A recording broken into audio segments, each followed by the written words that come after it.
नमस्कार। नर्मदे हर। नर्मदा परिक्रमा के आज के पर्व में मैं आप सभी का स्वागत करती हूँ। अनुभव कथन की यह मालिका आपको पसंद आ रही है, इसलिए आप सभी के धन्यवाद करती हूँ। धन्यवाद इसलिए भी करती हूँ कि आप इस वीडियो को शेयर करते हैं, लाइक करते हैं, सब्सक्राइब करते हैं और लोगों की तरफ पहुंचाते हैं। इस अनुभव कथन का मेरा मुख्य उद्देश्य यही है कि मेरे इस अनुभव कथन से कोई एक भी व्यक्ति परिक्रमा करने के लिए प्रेरित हो जाए तो मैं समझूंगी मेरा यह अनुभव कथन सफल है। तो आइए इस पर्व को शुरुआत करते हैं।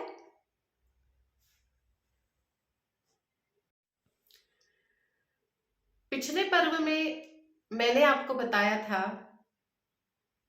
कि मैं रामानंद आश्रम गई थी। मैंने वहां के महंत की, स्वामी जी की तस्वीर भी आपको दिखाई थी। जब मैं वहां जा रही थी ना, तब रास्ते में मुझे एक सद्गृहस्थ मिले। उन्होंने मुझे कहा, दीदी आप वहां जरूर जरूर जाइएगा, आपके सारे सवालों के जवाब आपको मिल जाएंगे। जवाब लेने के लिए तो मैं वहां नहीं गई थी, लेकिन हाँ, संत महात्मा के दर्शन होने चाहिए, इसलिए मैं वहां जरूर गई थी। वहां सवाल पूछने का एक खास तरीका है। एक झूला होता है, आपके पास कागज और पेन दिया जाता है, आपको आपका सवाल उस पर लिखना है और वो जो चिट्ठी है उस झूले पे रख देनी है। हाँ, आपको नीचे अपना नाम नहीं लिखना है, आपकी कोई जानकारी आपको नहीं देनी है, आपको बस सवाल पूछना है। और फिर ये जो संत महात्मा है जिनका नाम है अभिराम दास महाराज, ये एक एक चिट्ठी खोलते हैं और एक एक सवाल का जवाब देते हैं। हम में से कई लोगों ने पूछा, हमारी परिक्रमा कैसे पूरी होगी, हमारी परिक्रमा सफल होगी कि नहीं होगी। लेकिन सच बताओ, मुझे कुछ सवाल ही नहीं आ रहा था। मैं क्या पूछूं? क्या मेरा पूछना जरूरी भी है? अगर मेरे मन में कोई सवाल ही नहीं है तो मुझे पता चल रहा था कि मेरे सारे सवालों के जवाब मुझे चलते चलते अपने आप कहीं मिल जाते हैं। फिर भी मैंने सोचा कि इस दरबार में जाकर के मैं बैठूं, देखूं तो लोगों के क्या क्या सवाल है, शायद उनके सवालों में मुझे कोई सवाल मिल जाएगा। आज तक मैं जवाब ढूंढती आ रही थी, आज मेरे पास सवाल भी नहीं था, लेकिन मैं वहां गई।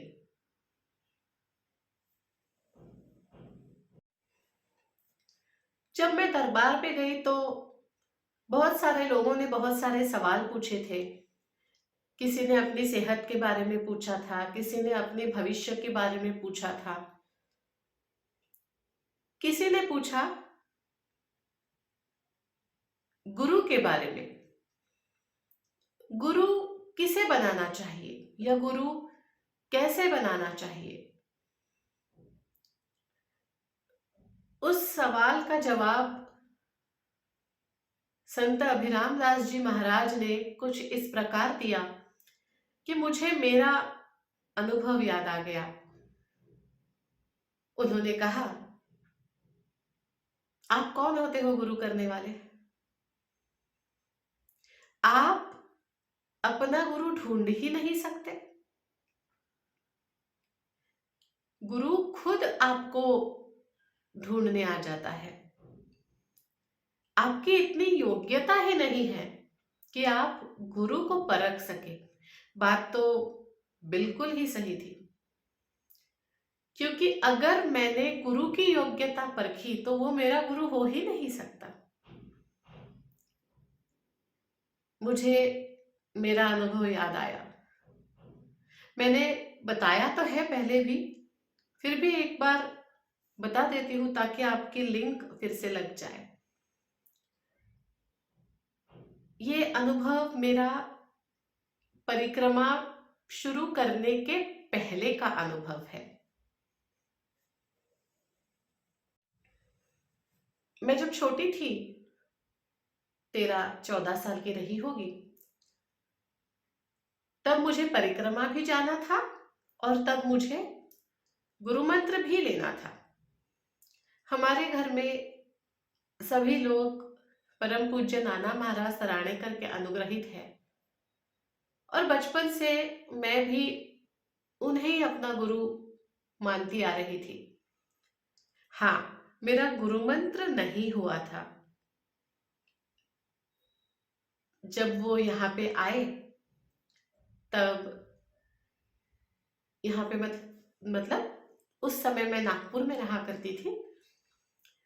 तो जब वे नागपुर में आए थे तब मैंने सोचा कि हाँ, अब मैं गुरु मंत्र ले लूंगी।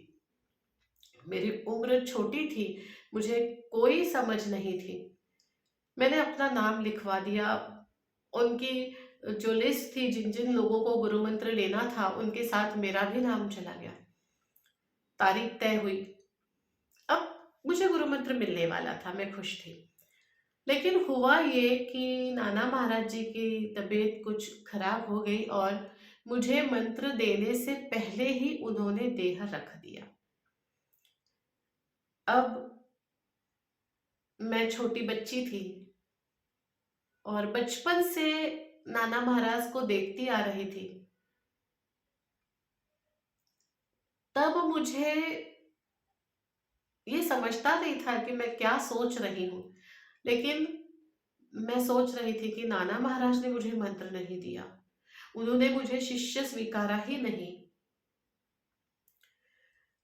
और मैं तो उनके सिवा किसी और को गुरु मान नहीं सकती।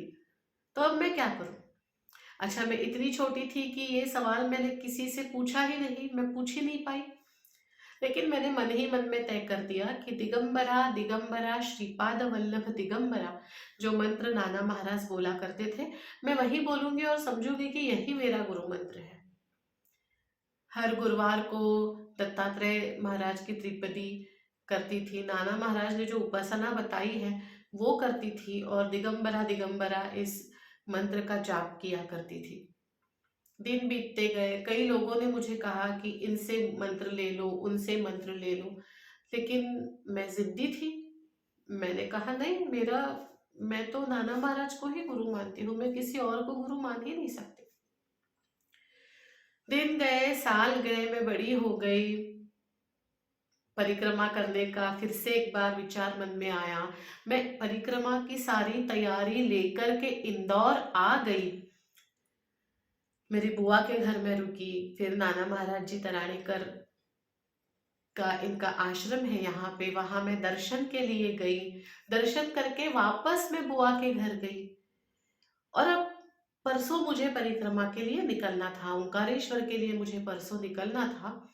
तो आज रात को 12-12:30 बजे नींद मेरी अचानक खुल गई और पसीना पसीना सा एकदम होने लगा, जी घबराने लगा। मेरी बुआ भी जग गई और मैंने बुआ को कहा, बुआ पता नहीं, मुझे ऐसा लग रहा है मेरे पास गुरु मंत्र नहीं है, मैं क्या करूं? तब उन्होंने कहा, अब तो बाबा महाराज तराणेकर, जो नाना महाराज जी के पोते हैं, अब तो उनसे ही सलाह ली जा सकती है, अब क्या करें? अब मैंने सुबह उनको फोन किया। मैंने कहा, महाराज ऐसा ऐसा हुआ है, मुझे मंत्र लेना है। अब मैंने उन्हें फोन किया और मैंने कहा कि ऐसा ऐसा हुआ है, मुझे गुरु मंत्र चाहिए, तो मैं अभी क्या करूं? तो उन्होंने कहा, देखो, गुरु मंत्र तो मैं तुम्हें दे सकता हूँ, लेकिन तुम कल ही आके गई, तुमने कल क्यों नहीं बताया? मैंने कहा, मुझे कल तक ऐसे लग ही नहीं रहा था कि मुझे गुरु मंत्र की आवश्यकता है, और आज अचानक मुझे लगने लगा है कि मुझे गुरु मंत्र चाहिए। अब आप बताएं मैं क्या करूं? उन्होंने कहा, देखो, मैं तो तराने जा रहा हूँ। मैंने कहा, महाराज मैं तो परिक्रमा जा रही हूँ। वो हंस दिए और उन्होंने मुझे बुलाया। गुरु मंत्र की जो भी तैयारियां थी, पाद्य पूजा की जो भी तैयारियां थी, वो मेरी बुआ ने, मेरे भाई ने, इन्होंने मिलके पूरी की। और सुबह 8 बजे मैं आश्रम पहुंची। मुझे गुरु मंत्र मिला, और साथ ही साथ बाबा महाराज जी ने मुझे बताया कि ये नाना महाराज जी ने ही मुझे बताया है कि तुम्हें कौन सा मंत्र देना है। तुम उन्हें गुरु मानती आई हो ना, वही तुम्हारे गुरु हैं। अब अभिराम दास महाराज जी का जो कहना था कि हम कौन होते हैं गुरु बनाने वाले, हम कौन होते हैं कि ये तय करने वाले कि ये मेरे गुरु हैं? नहीं, जब हमें आवश्यकता होती है तब गुरु ही हमें ढूंढते ढूंढते आ जाते हैं, और वैसे संकेत भी हमें दे देते हैं। मैं वहां पे सभा में बैठी हुई थी। लोग सवाल पूछ पूछ कर झूले पर रख रहे थे। मेरे मन में तभी तो कुछ सवाल नहीं था, हाँ, लेकिन कुछ बातें मेरे मन में आ रही थी। जैसे, मैंने मेरी पढ़ाई पूरी हुई, सारी ही पढ़ाई मेरी अच्छी तरह से पूरी हुई, अव्वल नंबरों से पूरी हुई। शादी हुई, बच्चा हुआ, उसके बाद भी मैंने पढ़ाई की, मैंने एमएससी किया, बीएड किया, पीएचडी किया, और भी कई डिग्रियां ली। लेकिन हर बार मुझे लगता था कि मान कर चलो, जैसे अब पीएचडी हो गया, अब मैं संतुष्ट हूँ, मुझे अब आगे कुछ पढ़ने की जरूरत नहीं है। लेकिन जब पीएचडी हो जाता था तब फिर से ये लगने लगता था कि मेरे जीवन में कुछ तो अधूरापन है, मेरा जीवन पूरा नहीं हो रहा है। फिर मैंने सोचा, यही सवाल पूछती हूँ, और मैंने सवाल लिखा। मैंने कहा, मैं हर चीज बड़ी ही लगन से करती हूँ, बड़ी ही मेहनत से करती हूँ। वह चीज करने से पहले मुझे ऐसे लगता है कि हाँ, बस ये हो जाएगा तो मैं पूरी तरह से संतुष्ट हो जाऊंगी, एमएससी हो जाएगा तो मैं पूरी तरह से संतुष्ट हो जाऊंगी, बीएड हो गया तो मैं पूरी तरह से संतुष्ट हो जाऊंगी, किसी आश्रम में कोई सेवा मैंने कर दी, अब मैं संतुष्ट हो जाऊंगी। लेकिन वो कार्य जब पूरा हो जाता था, उसके बाद फिर से मुझे लगने लगता था कि सब कुछ तो है, पर कुछ तो कमी है। तो ऐसा क्यों? मैंने भी ये सवाल कोरे कागज पे लिखा, और नीचे लिखा, एक परिक्रमावासी। मैंने नाम नहीं लिखा, मैंने मेरी कोई जानकारी नहीं दी, और मैं मेरे सवाल के जवाब का इंतजार कर रही थी। जब उन्होंने सवाल पढ़ा, तब बड़ी बड़ी ही स्नेह भरी नजर से उन्होंने सभी परिक्रमावासियों की तरफ देखा, और मुझे, मेरे तरफ देखते हुए उन्होंने अपनी आंखें इस तरह से बंद की, मानो वो मुझे आश्वासित कर रहे हो, मिल जाएगा, तुम्हारे सवाल का उत्तर, तुम्हारे प्रश्न का उत्तर मिल जाएगा। मैं भी तो यही चाहती थी। मैं सुन रही थी वो क्या कह रहे हैं। मेरे सवाल का जवाब देते हुए उन्होंने भगवत गीता के कई सारे दाखले दिए, कई सारे श्लोक भी बताए, उनके अर्थ भी बताए। उसका मर्म आपको बताती हूँ। नमस्कार, मैं डॉक्टर सुरुचि अग्निहोत्री नाइक, तज्ञ क्लिनिक में आप सभी का स्वागत करती हूँ। आइए एक नजर डालते हैं तज्ञ क्लिनिक पर। क्या है तज्ञ क्लिनिक? तज्ञ क्लिनिक एक ऐसा क्लिनिक है जहां पर कई सारे नैसर्गिक चिकित्सा पद्धतियों से आपका इलाज होता है। तज्ञ, TADNYA,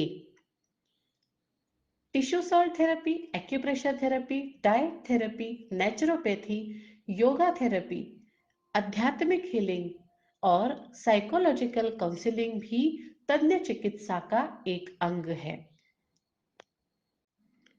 यह सारी चिकित्सा पद्धति संपूर्णतः नैसर्गिक है और इनके कोई साइड इफेक्ट्स नहीं होते।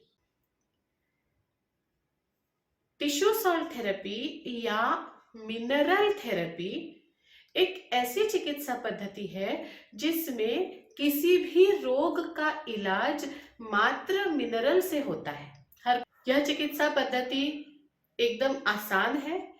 सबसे जरूरी बात इस चिकित्सा पद्धति की ये है कि इसके कोई कोई कोई साइड इफेक्ट्स नहीं है, क्योंकि ये जो सारे मिनरल्स होते हैं ना, ये हमारे शरीर में पहले से ही होते हैं।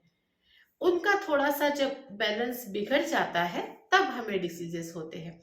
और यही रीजन है, यही कारण है कि टिश्यू सॉल्ट थेरेपी या मिनरल थेरेपी के कोई साइड इफेक्ट नहीं होते। अब मैं आपको दिखाऊंगी मेरे पेशेंट के कुछ रिव्यूज। आप इस वक्त स्क्रीन पर एक व्यक्ति के 2 फोटो देख रहे हैं, जिसमें पहली फोटो में आपको दिखाई पड़ रहा है कि किस तरह हर्पीस जोस्टर का इन्फेक्शन बहुत ज्यादा बढ़ गया है, होठों पर सूजन आई है, नाक के अंदर और आंख की तरफ ये बढ़ता जा रहा है। टिश्यू सॉल्ट थेरेपी की ट्रीटमेंट के बाद दूसरी फोटो जो आप देख रहे हैं वो 8वें दिन की फोटो है। सूजन भी कम हुई है, रैशेस भी कम हुई है और जलन भी कम हो चुकी है। अभी भी इनकी ट्रीटमेंट शुरू है, लेकिन काफी राहत इन्हें मिल रही है। आप संपर्क करने के लिए मुझे इस नंबर पर व्हाट्सएप कर सकते हो। मुझे इसी नंबर पर आप फोन भी कर सकते हो। आपके लिए नंबर मैं एक बार बोल देती हूँ। मेरा नाम तो आपने पढ़ा ही है। मेरा नाम है डॉक्टर सुरुचि अग्निहोत्री नाइक और मेरा नंबर है तज्ञ क्लिनिक 9823653511। उन्होंने कहा, तुम ऐसा क्यों सोचते हो कि ये कार्य तुम कर रहे हो और तुम्हारे जीवन में कुछ कमी है? ऐसा नहीं है। जो भी तुम कर रहे हो, जो भी कार्य, खाना खा रहे हो, सो रहे हो, किसी की मदद कर रहे हो, जो भी कार्य तुम कर रहे हो, वह अपने जीवन की पूर्ति के लिए नहीं करो। ये सोच के करो, ये समझ के करो कि यह कार्य ईश्वर ने आपको दिया है और आपको उसे बड़ी शिद्दत से पूरा करना है, बड़ी प्रेम से, बड़ी लगन से पूरा करना है। जैसे जैसे आपके पास नए नए कार्य आते जाएंगे, वैसे वैसे आप अपनी मार्ग पर आगे चलती जाओगी। आपके जीवन में आज आपको लग रहा है कि संतुष्टि की कमी है, इंतजार करें। अध्यात्म की तरफ ध्यान बनाए रखें। आप आपके ध्येय के काफी करीब हैं। अब तो परिक्रमा में आए हैं ना, और परिक्रमा भी एक दिशा ही है। आपको आपकी दिशा मिल चुकी है। जरूरत है तो सिर्फ इस दिशा पर चलते रहने की। आप आपके ध्येय के काफी करीब हैं और इसलिए आप बस चलते रहे।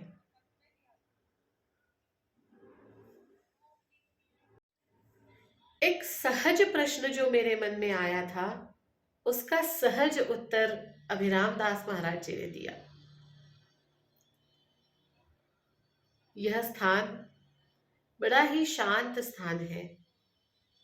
यहाँ पे स्फटिक लिंग है, मर्क्यूरी पारा, पारद लिंग जिसे कहते हैं। मेरे पास अगर उसकी फोटो मिलती है तो मैं जरूर आपके लिए यहाँ लगाऊंगी। यहाँ पे गौशाला है और अभिराम दास जी महाराज सुबह से लेकर शाम तक मंदिर की और गौशाला की सेवा स्वयं करते हैं। सच कहे तो उनकी आभा, उनका तेज कुछ ऐसा है कि उनके सामने आप 10 मिनट मात्र बैठे रहो, आपको आत्मिक आनंद जरूर मिलेगा।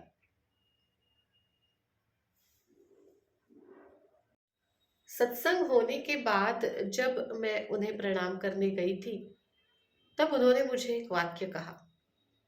वो वाक्य था, सब कुछ ठीक है बेटा, बस राम को मत छोड़ना। आज मैं यही वाक्य दूसरी बार सुन रही थी। आपको अगर याद है तो खलघाट जाते समय मुझे एक सन्यासी ने यही वाक्य कहा था, सब कुछ ठीक है बेटा, पर राम को मत छोड़ना। इसके बाद भी और 2 सन्यासियों ने मुझे अलग अलग जगह पर यही वाक्य कहा। जब हम परिक्रमा में वहां वहां जाएंगे तब मैं इस वाक्य के बारे में आपको विस्तार से बताऊंगी ही। लेकिन जब दूसरी बार मैंने ये वाक्य सुना तब मुझे लगा कि इस वाक्य में कुछ संकेत छुपा हुआ है।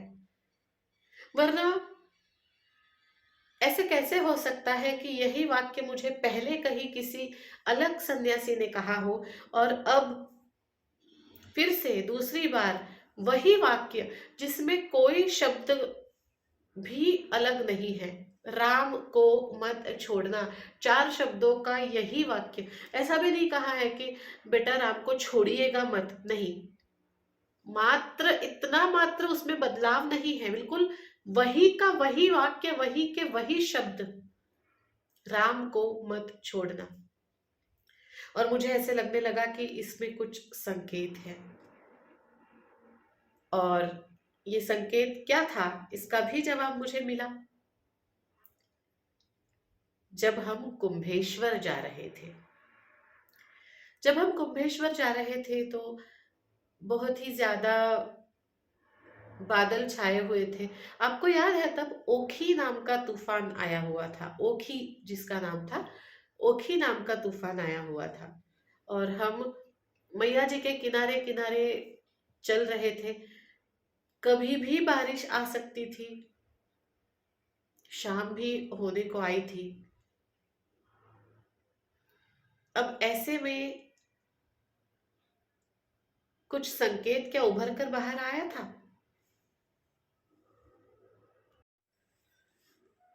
क्या रामानंद आश्रम में दूसरी बार मैंने जो वाक्य सुना था, राम को मत छोड़ना, उसके पीछे भी कुछ कहानी थी, उसके आगे भी कुछ कहानी थी? मैंने आपको बताया कि जब हम कुंभेश्वर की तरफ जा रहे थे तब ओखी नाम के तूफान ने अपने कदम रख दिए थे। कभी भी बारिश हो सकती थी, शाम का समय हो रहा था, ठंड बहुत बढ़ रही थी और हम कुंभेश्वर पहुंच नहीं पाए। तो फिर हम कहाँ गए? क्या हम वापस रामानंद आश्रम में ही चले गए? नहीं नहीं, परिक्रमा में तो उल्टा चला नहीं जाता। लेकिन हम ऐसी जगह गए जहां पिछले जगह के कुछ निशान तो जरूर थे। मैं आपकी उत्कंठा बढ़ा रही हूँ। हाँ, क्योंकि मुझे लगता है कि अब जो अनुभव मुझे आया हुआ है वो आप जरूर सुने।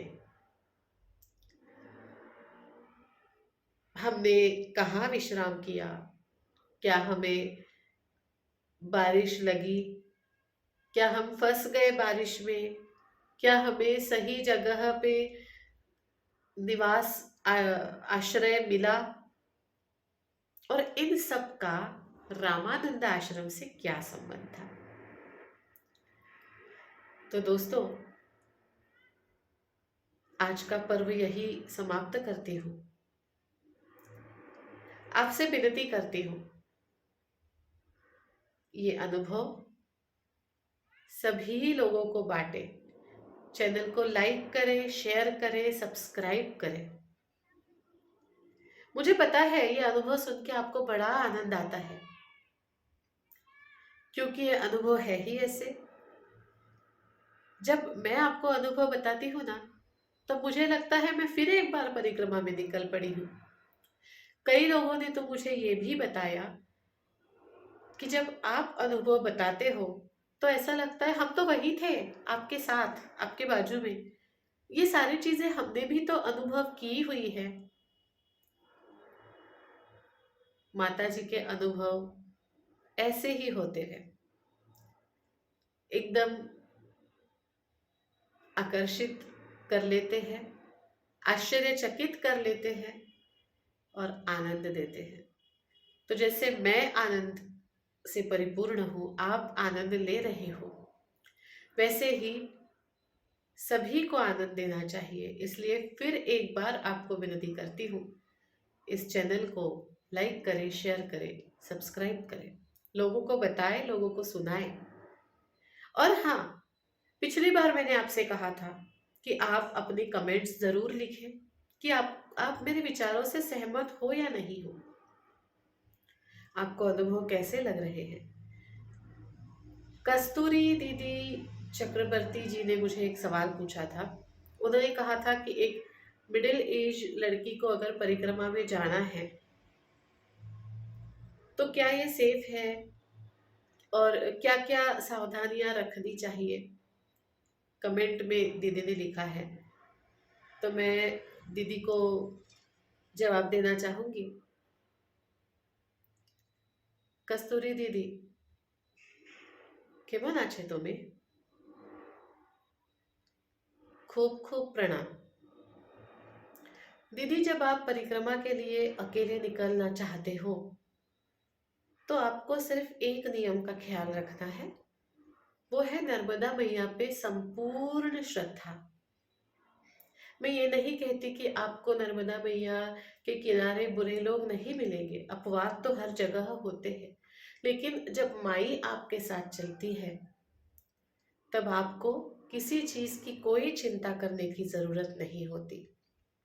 हाँ, क्या सामान ले जाना है, कितना सामान ले जाना है, इसके लिए आप मुझे जरूर संपर्क कर सकते हैं। लेकिन इस बात की मैं आपको गारंटी देती हूँ कि आप अकेले भी नर्मदा परिक्रमा में जाती हैं तो आपको सहायता ही मिलती है।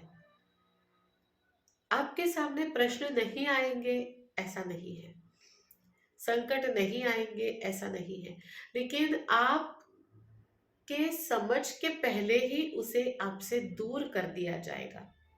यही माई की कृपा है। परिक्रमा का कुछ कालावधि मैंने भी अकेले ही किया है। फिर एक बार कहती हूँ, मैंने नहीं किया है, जो माई ने करवाया है मुझसे कुछ अंतर अकेले ही चलवाया है। और इस अनुभव को लेकर आपको बता रही हूँ कि आपको कोई चिंता करने की कोई जरूरत नहीं है। बस माई पे विश्वास रखें और निकल पड़े। मैं सभी परिक्रमा वासियों को, सभी नर्मदा भक्तों को निवेदन करना चाहती हूँ कि वे सब माई के ऊपर पूरी श्रद्धा रखते हुए परिक्रमा करें। हमारी परिक्रमा के दौरान हमारी वजह से किसी को कोई तकलीफ तो नहीं हो रही है, इसका विशेष ख्याल करें। और अगर आप कहीं भी किसी भी तकलीफ में हैं तो अखिल भारतीय माँ नर्मदा परिक्रमा सेवा संघ के साथ संपर्क में रहे। आपको यकीन दिलाती हूँ, आपकी सारी समस्याएं दूर हो जाएगी। फिर एक बार विनती करती हूँ, यह चैनल लाइक करें, सब्सक्राइब करें, शेयर करें और करें थोड़ा सा इंतज़ार अगले अनुभव के लिए। तब तक के लिए नर्मदे हर, नर्मदे हर, नर्मदे हर।